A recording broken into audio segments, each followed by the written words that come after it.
베드로전서 3장 9절에서 11절까지 우리 한 목소리를 읽겠습니다. 시작. 악을 악으로 욕을 욕으로 갚지 말고 도리어 복을 빌라. 이를 위하여 너희가 부르심을 받았으니 이는 복을 이어받게 하려 하심이라. 그러므로 생명을 사랑하고 좋은 날 보기를 원하는 자는 혀를 금하여 악한 말을 그치며 그 입술로 거짓을 말하지 말고 악에서 떠나 선을 행하고 화평을 구하며 그것을 따르라. 아멘. 얼마 전에 이제 책을 읽다가 본 내용인데요. 이 교회에 장난꾸러기 친구가 한 명이 있었다고 합니다. 이 친구의 장난이 얼마나 심했는지 한 번은 이제 신발을, 우리 교회는 신발을 신고 교회를 들어오지만 다른 교회에 가보면 이제 입구에 신발을 벗고 실내화로 갈아 신고 교회에 들어가는 곳도 있습니다. 사람들이 신발을 이제 밖에다가 벗어놓고 안에서 예배를 드리고 있으면 그 장난꾸러기 친구 한 명이 뭐 어른들, 친구들 신발 할 것 없이 다 가져다가 똥통에다가 막 이렇게 던져놨다고 합니다. 옛날 이야기죠. 그 친구의 그 심한 장난이 계속되니까 이제 교회 어른들이 그 친구를 붙잡고 너는 제발 좀 교회 오지 마라. 너는 제발 좀 교회 오지 마라. 막 이렇게 이야기를 하는데 한 선생님만 그 친구를 끝까지 사랑으로 품어주었다라고 합니다. 설마 그 포기하지 않고 안아주었던 그 선생님의 신발만 멀쩡했던 건 아니겠죠? 이 선생님도 아마 그 장난꾸러기 친구 때문에 속상하고 때로는 화도 났었겠죠.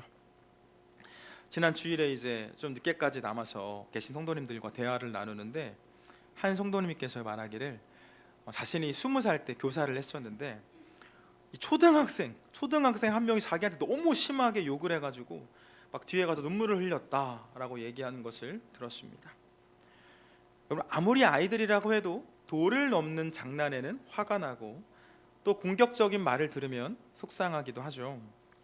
그럼에도 그 책에 소개된 그 선생님은 화를 내기보다는 좀 안아주고 축복하며 기도를 해줬는데 그 아이, 막 어른들과 친구들의 신발을 다 가져다가 막 똥통에 던졌던 그 아이가 커서 우리나라에서 많은 사람에게 존경을 받는 그런 목사님이 되셨다라고 합니다.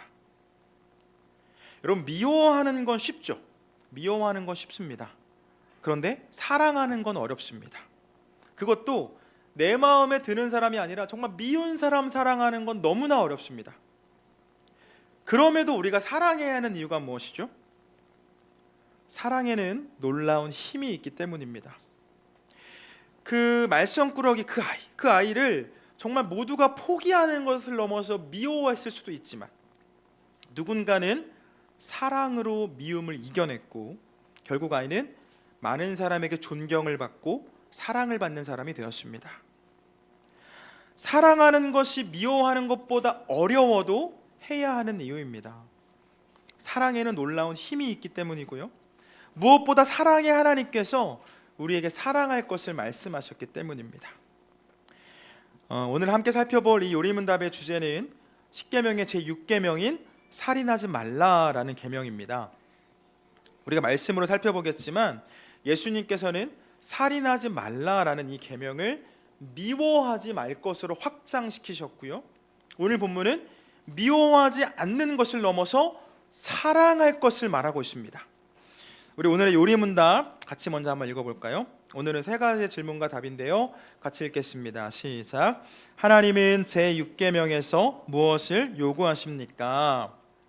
직접적으로나 간접적으로 나의 이웃을 행동과 생각, 말 혹은 몸짓이라도 모욕하거나 미워하고 상처를 주거나 죽여서는 안 됩니다. 오히려 나는 모든 복수에 대한 욕망에서 벗어나야 합니다.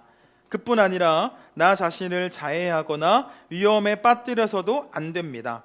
따라서 정부도 사적 복수를 제한할 제도를 갖추어야 합니다. 제6계명은 살인에 관해서만 이야기합니까? 살인을 금하신 것은 하나님이 살인의 내적 동기를 싫어하신다는 사실을 알려주기 위해서입니다. 그것은 시기, 미움, 분노, 복수심 같은 동기들이며 하나님은 이를 살인과 같다고 보십니다. 그렇다면 우리가 그런 방식으로 이웃을 죽이지 않으면 계명을 지키는 것입니까? 아닙니다. 하나님이 시기, 미움, 분노, 복수심을 언급할 때는 우리 이웃을 우리 자신처럼 사랑할 것을 명령하신 것입니다.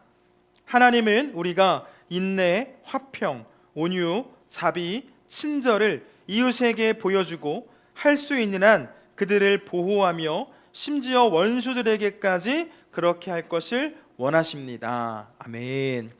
우리 10계명 제 6계명에 대한 말씀도 찾아볼까요? 우리 책갈피 해두시고요. 출애굽기 20장 13절입니다. 우리 수요 예배 때는 성경을 좀 많이 찾습니다. 출애굽기 20장 13절, 구약 113면에 있습니다.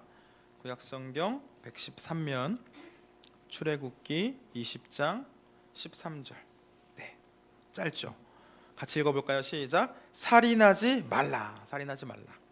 십계명은 크게 하나님 사랑과 이웃 사랑으로 나눌 수 있다라는 말씀을 드렸는데요. 지난주에 살펴본 것처럼 부모 사랑에 대한 내용으로 이웃 사랑을 말씀하신 하나님께서는 그 다음 계명으로 살인하지 말 것을 말씀하십니다. 여러분, 우리가 이 사회에서 볼 수 있는 죄 중에 가장 큰 죄는 살인일 겁니다. 신앙을 떠나서 생각을 해봐도 살인은 나라와 문화에 상관없이 가장 큰 죄이기 때문에 그에 합당한 대가를 치러야 합니다. 이제 궁금해가지고 설교를 준비하면서 좀 검색을 해보니까 우리나라 법의 경우에 살인의 동기에 따라서 형량이 달라지기는 하지만 정말 어쩔 수 없이 한 살인이라고 하더라도, 형량이 제일 작은데요, 어쩔 수 없이 한 행동이라고 하더라도 최소 3년 이상의 징역형을 받는다고 합니다. 그러니까 고의로 죽이거나 그렇게 하면 더 형량이 높아지겠죠. 특별히 하나님을 믿는 우리 성도에게 살인하지 말아야 할 이유는 더 분명한데요, 우리 사람은 하나님의 형상으로 창조되었기 때문입니다. 우리 창세기 1장 말씀 보겠습니다. 성경 제일 앞쪽에 창세기 1장 27절. 창세기 1장 27절 같이 읽겠습니다. 시작. 하나님이 자기 형상 곧 하나님의 형상대로 사람을 창조하시되 남자와 여자를 창조하시고 하나님의 형상대로 사람을 창조하시되. 우리 다음 한 장 넘겨서 2장 7절 봅니다. 2장 7절 읽겠습니다. 여호와 하나님이 땅의 흙으로 사람을 지으시고 생기를 그 코에 불어 넣으시니 사람이 생명이 되니라. 아멘. 하나님께서는 우리 사람을 만드실 때 하나님의 형상으로 창조하셨습니다. 이곳에 우리 모두는 하나님의 형상을 하고 있는 인격체다라는 거죠. 또 2장 말씀으로 읽은 것처럼 하나님께서는 우리에게 생기를 주심으로 생령이 되게 하셨습니다. 성경 공부 때 배웠던 내용인데 좀 기억나실까요? 우리말에 이 생기로 번역된 단어는 니쉬마라는 단어입니다. 니쉬마, 원어로 니쉬마. 그런데 이 단어는 숨을 말할 때, 숨을 의미하는 단어인데요, 숨뿐만이 아니라 영혼, 그 영을 말할 때도 사용되는 단어입니다. 즉 하나님께서 사람을 창조하실 때 당신의 영혼을 우리에게 주심으로써 생명, 살아있는 존재가 되게 하셨다라는 거죠. 여러분, 하나님의 형상에 하나님의 영으로 창조된 우리는 하나님과 교제하면서 하나님 찬양하고 하나님을 경배해야 하는 존재이고요, 그래서 우리는 이 피조 세계 안에서 그 무엇보다 존귀한 존재입니다. 그렇기 때문에 누군가를 죽이는 일은 그 어떤 죄보다 크게 여겨지는 것이 당연하겠죠. 여러분, 이 살인 금지 계명은 이웃을 살인하지 않는 것뿐만이 아니라 나 자신을 죽이는 행위도 금지됩니다. 오늘날 스스로 목숨을 끊는 사람들이 너무나 많죠.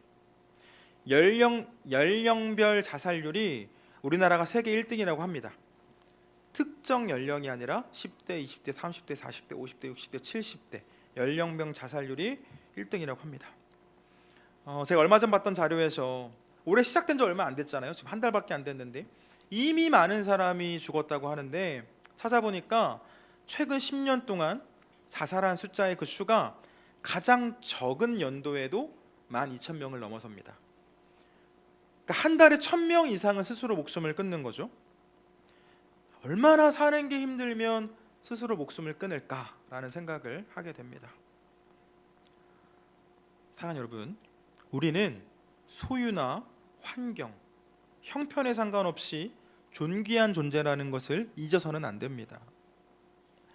누군가 우리에게 돈을 준다고 할 때, 여러분한테 돈을 이렇게 준다고 할 때 조금 구겨진 지폐라고 해서 안 받지 않죠. 한번 생각해 볼까요? 여러분들이 아는 가장 큰 단위의 돈이 얼마인가요? 단위 100원? 100원이 제일 커요? 우리 100억이라고 해볼까? 100억? 누가 우리한테 100억 원의 돈을 준다고 할 때, 100억 원 100억 원의 수표를 준다고 할 때 그 돈이 구겨져 있든 좀 더러운 게 묻어 있든 그게 무슨 상관입니까? 그죠? 주면 받아야죠. 가치는 변하지 않습니다. 감사한 마음으로 받아야 하지 않겠습니까? 여러분, 우리는 10억, 20억과 비교할 수 없는 존재죠. 살다 보면 때로는 내 삶이 구겨진 것처럼 느껴지고 더러운 게 묻은 것처럼 느껴질지 모르지만 그럼에도 우리는 존귀한 사람입니다. 바라기는 스스로의 삶에 만족하지 못하는 순간이 찾아오더라도 나 스스로를 사랑하는 저와 여러분 되길 주님의 이름으로 축복합니다. 여러분, 기억할 것은 내가 소중한 만큼 다른 사람도 소중하다는 사실입니다. 나뿐만 아니라 내 옆에 있는 우리의 이웃도 하나님의 형상으로 창조되었고 그 사람도 하나님과 교제하는 존재입니다. 이 울타리 안에 있는 양이나, 우리 큐티 하고 계시죠? 어제 오늘 이제 이 말씀 하고 있는데, 울타리 안에 있는 양이나 울타리 밖에 있는 양이나 그 목자의 돌봄이 필요한 것처럼 구원받은 우리뿐만이 아니라 아직 구원받지 못한 사람들 역시 하나님께서는 사랑으로 바라보고 계십니다. 때문에 숨을 끊는 것뿐만이 아니라 인격을 무너뜨리는 일도 해서는 안 되겠죠. 우리 사회를 보면 이 입술로 사람을 죽이고 펜으로 사람을 죽이는 일이 얼마나 많습니까? 꼭 연예인들뿐만이 아니라 그 다른 사람들로부터 모욕적인 말을 들어서 스스로 목숨을 끊는 사람들이 있죠. 많습니다. 여러분, 우리 법에서는 악플이나 혹은 모욕이 살인보다 형량이 적을지는 모르지만 하나님 보시기에는 똑같은 살인일 수 있습니다. 뒷담을 하는 일, 뒤에서 다른 사람을 이야기하고 욕하는 일 피해야 하겠죠. 살인과 같은 결과를 낳을 수 있기 때문입니다. 요즘은 사용하지 않는 단어이지만 제가 학교 다닐 때 처음 왕따라는 말이 나왔는데요. 그 왕따라는 말이 나올 때 여러 종류의 그 따돌림에 대한 말들이 나왔는데 은따라는 단어 있습니다. 은따, 은근히 따돌린다라는 단어겠죠.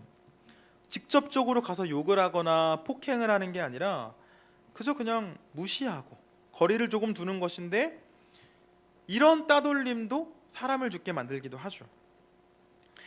은따라는 말을 지금 사용하고 있지는 않지만 그와 같은 일들은 여전히 볼 수 있습니다. 문제는 학교에서만 볼 수 있는 일은 아니라는 겁니다. 물론 학교에서도 있어서는 안 될 일인데 다 큰 성인들이 있는 공동체에서도 지속적인 따돌림이나 혹은 무시로 인해서 죽는 사람들이 나오지 않습니까? 여러분, 나중에 우리 천국 가서 하나님 만났을 때, 하나님, 저는 따돌리려고 그런 게 아니고요, 저는 그냥 나랑 친한 사람이랑만 대화하고 그냥 그 사람이랑만 같이 식사했을 뿐입니다 라고 말하기에는 부끄러울 수 있겠죠. 우리는 우리가 속한 공동체 안에 혹시 소외된 사람은 없는지, 다른 사람들과 다른 친구들과 못 어울리는 친구들은 없는지를 돌아봐야 하고, 만약에 그런 친구가 있다면 용기 내어서 먼저 다가가는 사람이 되기를 축복합니다. 사랑으로 사람을 살리고 공동체를 살리는 일들이 계속될 때 이 땅에는 온전한 하나님의 나라가 서게 될 줄 믿습니다.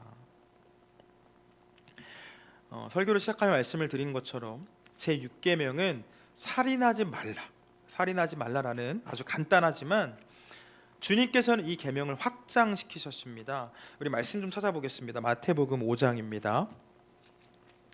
마태복음 5장 21절, 22절 두 절 말씀 봅니다.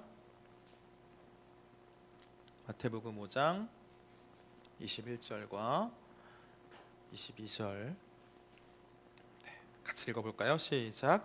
옛사람에게 말한 바 살인하지 말라, 누구든지 살인하면 심판을 받게 되리라 하였다는 것을 너희가 들었으나 나는 너희에게 이르노니 형제에게 노하는 자마다 심판을 받게 되고 형제에 대하여 라가라 하는 자는 공회에 잡혀가게 되고 미련한 놈이라 하는 자는 지옥불에 들어가게 되리라. 여기 라가는 유대의 욕인데요, 예수님 이렇게 말씀하신 겁니다.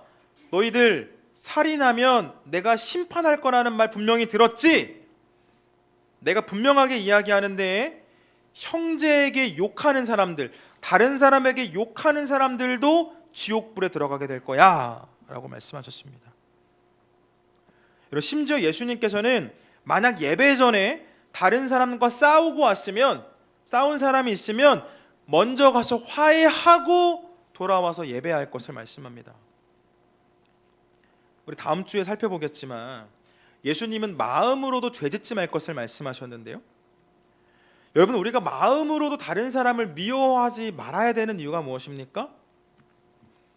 이 죄는 계속해서 발전하고 커지는 특성이 있기 때문에 다른 사람을 향한 우리의 미움, 시기, 질투, 탐욕은 살인으로 발전할 수 있고 한 번 살인은 또 다른 살인으로 이어질 수도 있겠죠.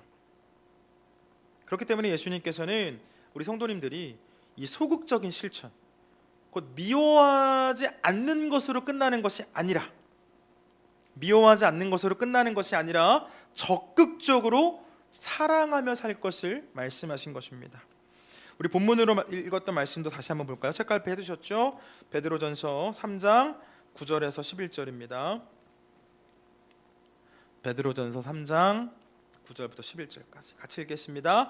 악을 악으로 욕을 욕으로 갚지 말고 도리어 복을 빌라. 이를 위하여 너희가 부르심을 받았으니 이는 복을 이어받게 하려 하심이라. 그러므로 생명을 사랑하고 좋은 날 보기를 원하는 자는 혀를 금하여 악한 말을 그치며 그 입술로 거짓을 말하지 말고 악에서 떠나 선을 행하고 화평을 구하며 그것을 따르라. 아멘. 여러분, 복수는 복수를 낳는다라고 이야기하지 않습니까? 우리 아이들이 노는 것만 봐도 알 수가 있죠. 한 명이 실수로든 일부로든 옆에 있는 친구를 때리면 그 옆에 있는 친구가 어떻게 하죠? 그 옆에 있는 친구도 같이 때리죠. 그럼 한 대씩 때렸으니까 끝나야 되는데 어떻게 하나요? 맞은 친구가 다시 때립니다. 서로 때리고 때리기를 반복하는 거죠. 언제까지 하나요? 부모님이나 선생님이 올 때까지. 그만해 라고 누군가가 말릴 때까지 서로 한 대씩 주고 받는 거죠. 여러분, 복수는 복수를 낳습니다. 그래서 성경은 어떻게 말씀하고 있습니까? 악을 악으로 갚지 말고 욕을 욕으로 갚지 말 것을 지금 말씀하고 계시죠. 악으로 다가오더라도 도리어 복을 빌라고 이야기하고 있습니다. 그 사람에게 선을 행하고 화평을 구할 것을 말씀하시죠. 어떻게 그렇게 할 수 있죠? 여러분, 어떻게 그렇게 할 수 있습니까? 나에게 욕하는 사람에게 어떻게 선으로 대할 수가 있습니까? 내가 복받았다라는 것을 아는 사람은 그렇게 할 수 있습니다. 나는 하나님 앞에 범죄했지만 하나님의 속을 상하게 했고 하나님 말씀마다 불순종하는 죄를 지었지만 하나님께서는 그런 나를 벌하지 않으시고 사랑하사 구원해 주셨음을, 즉 하나님으로부터 내가 이미 복받았다라는 것을 아는 사람은 그 복을 이어갈 수가 있습니다. 사랑받을 자격이 없는 내가 사랑받았음을 아는 사람은 사랑받을 자격이 없는 사람을 사랑할 수 있다는 거죠. 우리 9절 말씀 3장 9절 한 번 더 읽어볼까요? 같이 읽겠습니다. 시작. 악을 악으로 욕을 욕으로 갚지 말고 도리어 복을 빌라. 이를 위하여 너희가 부르심을 받았으니 이는 복을 이어받게 하려 하심이라. 아멘. 말씀 정리합니다. 여러분, 정말 너무 미운 사람이 있으면 어떻게 될까요? 너무 미운 사람. 이 법적으로 문제가 되면 이 사람 법으로 심판을 받게 하면 되는데 그 정도는 아니지만 진짜 계속해서 나한테 너무 못되게 굴어서 이 존재 자체로 얄미운 사람, 같은 공간에 있는 것조차 그 싫은 사람이 있을 수도 있지 않습니까? 여러분, 그럴 땐 그 사람을 위해서 무엇보다 나를 위해서 기도하시길 바랍니다. 여러분, 정죄하는 건 우리의 일이 아닙니다. 우리의 일은 오직 사랑이죠. 사랑. 정죄는 하나님의 영역입니다. 악에 대한 진노는 우리가 하나님께 맡겨야 합니다. 로마서 12장 19절 말씀 좀 볼까요? 신약성경 로마서 12장 19절. 거의 다 끝났어요. 256쪽. 신약성경 256쪽. 로마서 12장 19절.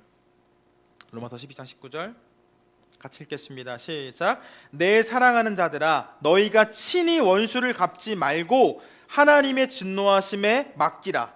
기록되었으되 원수 갚는 것이 내게 있으니 내가 갚으리라고 주께서 말씀하시느니라. 아멘. 여러분, 성경은 분명하게 말씀하고 있습니다. 원수는 우리가 갚을 것이 아니라 하나님께서 갚아주십니다. 우리가 지금 읽은 말씀에 기록되었으되라는 말이 있죠. 기록되었으되. 이 기록된 말씀은 신명기 32장 35절 말씀 가리키는데요. 제가 읽어드릴게요. 그들이 실족할 그때에 내가 보복하리라. 그들의 환난 날이 가까우니 그들에게 닥칠 그 일이 속히 오리로다. 여러분, 악에 대한 보복, 악에 대한 판결은 하나님께서 해주십니다. 그래서 바라기는 복수는 또 다른 복수를 낳는다는 것을 기억하셔서 악에 대한 판결은 하나님께 맡기시길 바랍니다. 그때 하나님께서 보시고, 공의 하나님께서 보시고 그 악에 대한 합당한 판결을 내려주실 줄 믿습니다. 우리가 해야 할 것은 오직 사랑입니다. 오직 사랑. 이 부드러움이 강함을 이긴다는 말이 있는 것처럼 사랑이 미움을 이깁니다. 우리가 꼭 계명을 지키기 위해서가 아니라 내가 받은 그 사랑을 기억하며 사랑할 때, 내가 받은 용서를 기억하면서 용서하는 일이 반복되어질 때 하나님께는 영광을 돌리고 이웃들에게는 기쁨을 주며 우리가 있는 자리마다 하나님의 나라가 서게 될 줄 믿습니다. 그렇게 이 땅에서도 하나님의 나라를 누리며 살아가는 저와 여러분 되길 주님의 이름으로 축원드립니다.